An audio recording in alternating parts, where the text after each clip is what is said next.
Oke, udah dulu ya, udah malam, dadah. Oke, dadah. Sehat-sehat ya semuanya. Dadah, see you. Juga. Dadah.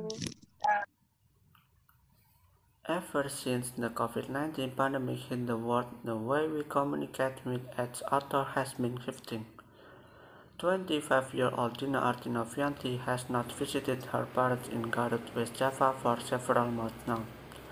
However, she has been calling her parents more frequently compared to before the pandemic.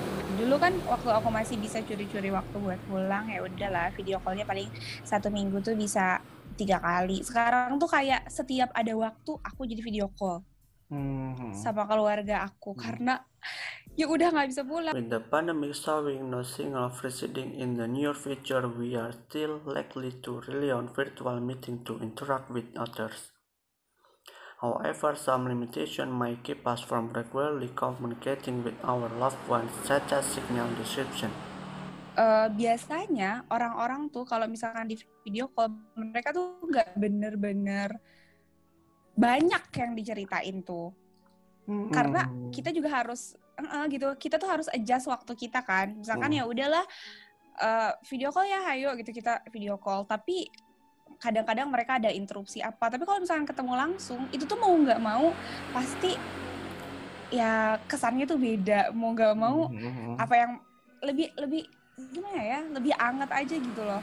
Kalau ini tuh cuman sekadar ya udahlah gitu video call, terus diceritain apa aja, kayak cuman highlightnya doang gitu yang mereka ceritain. Psychologist Baby Jim Aditya is aware of the drawback of virtual meeting. She explained that there was no energy exchange during virtual interaction. Karena dalam pertemuan virtual memang emosi berupa ekspresi terlihat, tapi rasanya kurang. Ya. Dan dalam komunikasi kan kita tahu bahwa komunikasi itu bukan hanya verbal atau kata-kata. Non-verbal messages also play a role in our communication.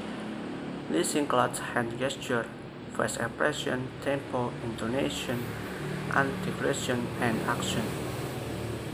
Kalau secara virtual mungkin ada yang terdistorsi ya dari semua tiga itu. Mungkin karena jarak ya, karena mungkin jaringan tidak begitu sempurna sehingga ekspresi itu tidak seluruhnya tertangkap misalnya, atau gesture nggak seluruhnya kelihatan.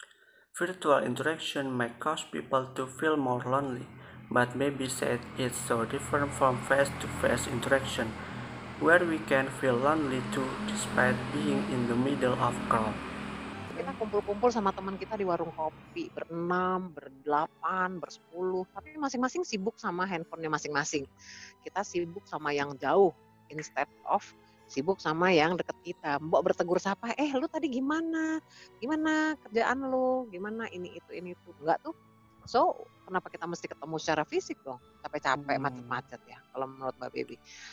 Dan actually at the end kita merasa we are so lonely gitu, lonely in the crowd. COVID-19 hasn't only shifted ways of communicating but also our daily habits. Before the pandemic, there was a frequent coffee shop visitor. Persis di sebelah Plaza Senayan, jadi sebenarnya hampir tiap hari nongkrong.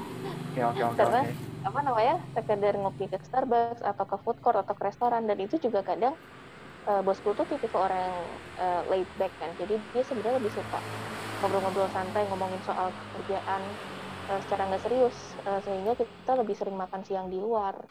Jadi kalau seminggu bisa dikatakan 3-4 kali ya, hampir tiap hari. Dan tentunya selama pandemi itu berarti kultur makan-makan itu hilang gitu ya, Dea? Makan-makan di luar itu tentunya. Iya, benar-benar hilang. This change of culture has affected many coffee shops, including Rilung Coffee in Tebet, South Jakarta. They have suffered a decline in sales because of Jakarta's large-scale social distancing or PSBB policy. Waktu adanya peraturan PSBB itu yang tidak boleh terima dine-in itu pengaruhnya sampai penurunan salesnya sekitar 80%. When Jakarta entered its traditional PSBB phase in early June, customers started returning to Rilung Coffee. The coffee shop now provides the order seating to help customer maintain a safe physical distance.